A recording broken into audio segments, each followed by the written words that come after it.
Hi guys. I hope you can hear me. I thought I was going to do like a quick 15-minute video, but I'm apparently out of storage and only have 10. There's something that's itching my soul. And I fear my actual preferred way of recording content is like Leo Skeppy. Like anytime I feel like something is burning my soul, I want to let it out now. And low-key, I don't even care how it comes out, as long as I communicate the message in that dangerous line. That's like, yeah, that's why I just had to pull up a setup and do this right now. And first of all, I just want to point out how freaking grateful I am. Despite the problems staring me in the eye, I just feel like, yeah, I like this little life. Like, hear the sound? I think I like this little life. Dead ass. Like, and I really just wanted to say this. Um, when you sit down in a quiet corner and you question your beliefs and you question the reason why, you're always asking yourself, why is this happening to me? Why do these people keep doing this to me? Why does this situation never change? I don't want you to listen to the doubt, the voice of doubt, the voice of guilt, the voice that is shutting down your higher self, the voice that is shutting down the message that the universe is trying to communicate to you. And there's this song, it's called Flowers by Samantha Ebert. And if you have the time, please go listen to it. It puts so much perspective into life and so many things that our human brain mostly cannot comprehend or explain or decipher, but your soul knows the answer. I feel like crying. Your soul knows the answer. Your soul knows where you need to go. Your soul knows why. You just have to wait. You just have to be patient. You just have to believe in yourself. And you have to believe in the inner voice that's always directing you and telling you, don't go there, go here. Don't do this, do that. Don't go out tonight, just stay home. Don't be friends with this person. Be friends with yourself. Take a little break, just stay inside today. You know, like some things don't really have to have an explanation.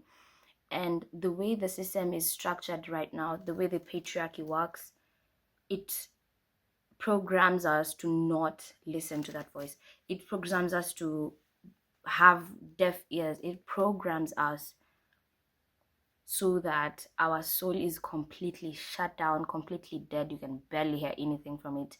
And that's the reason why we're so, as a generation. As a generation, I say as a generation because it's a global problem. I say as a generation because I thought that moving abroad and shifting my perspective and shifting my environment, because I thought that was my problem. I thought the environment I was in was my problem. But babes, the thoughts that you have reflect directly into your universe. They reflect directly into your reality. They reflect directly into the life that you live. And yes, in as much as I didn't hate the life I was living back home, I thought this would just be, immediate snap into dream world. Alice in the Wonderland. No. The same problems I fixed back home are the same problems that I was experiencing back home are the same problems I'm experiencing here. New faces, dressed differently, you name it. But, you know, and the thing is, I am not complaining. And the thing is, I believe in the spiritual world so much right now. And you guys out here, literally, you be careful who you hang out with. Be careful who you give access to. Be careful who you tell your stories to. Be careful.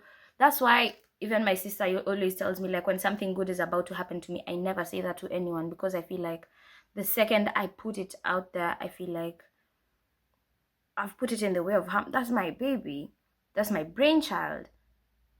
And I don't want it to come in contact with toxins and negativity. I want to protect it. And the only way I know I can protect it is when it's in my head, when it's in my heart, when it's with me. And then when I feel like I can have a little bit of faith with the people around me, then I can let them know what's going on in my head and in my heart. But what I'm trying to say is, I feel like Black women should be spiritual than religious. We hold way too much depth. Way too much. And I'm not even just saying Black women or Black men or white men, blah, blah. Color to me is irrelevant, if we're being honest. Yes, I am melanin biased. I am very melanin biased, but yeah. I don't even know if this message is going to reach the people that I want it to, but I really hope so. I really hope this message gets to the people that it needs to get to. If you're out there and you're questioning your reality, don't be afraid to question it. You have to come to agreement to the reality that some questions have answers and some don't. Some answers are just in the silence. Sometimes you just have to sit in the silence, and that's the answer you need. The answer is in the trees, in the wind, with the birds singing. Like, there's no words to communicate the answer, but if you really listen, you can hear it. If you really listen, you can hear it. I've always been so spiritual, and I always thought that maybe I'm a little bit crazy. But now that my life is finally, like, I'm not afraid to look into the mirror. I'm not afraid to admit that, yeah, I am spiritual. I feel things that most people don't. And I'm such a big empath, and I'm embracing it. Now things make sense. So I think the answer, guys, the answer to everything in this life is self-awareness. Basically, look in the mirror. And I'm not talking about the mirror. I'm talking about the mirror. Like, look within yourself. Look deep in your eyes. What makes you tick? What are your triggers? What are you willing to die for? What are you willing to live for? The answers are only with you. You might want someone else to come save you, but baby, everyone is trying to save themselves. Everyone is so absorbed with what's going on in their life, in their world, in their soul. And it's too much for one person to handle what's going on in their soul and your soul. That's your assignment. That's your purpose. Your purpose is finding out what your purpose is and living in your purpose. Like, that's it. It's not hard. Just tap into it. How? Look in the mirror. Yeah, I feel like that's all I wanted to say. So I'm about to head. I need to take a shower. It's freaking hot. Today I would really want to go to the lake and maybe dip a toe or two, bro. I really want to take my hair out. I'm so tired of these locks. They're so heavy. But I'm yet to find a hairstylist, and I don't think if I start I can manage this alone. And I don't want to be walking around looking crazy. So I might end up just repairing my hair. And there I go, yappa yappa. Let me... Y'all have a good day, night, week. Happy July. And may this second half of 2025 be nothing but blessings to you. Okay, bye. I have to post this now before it's no longer 1st of July anymore. Okay, bye.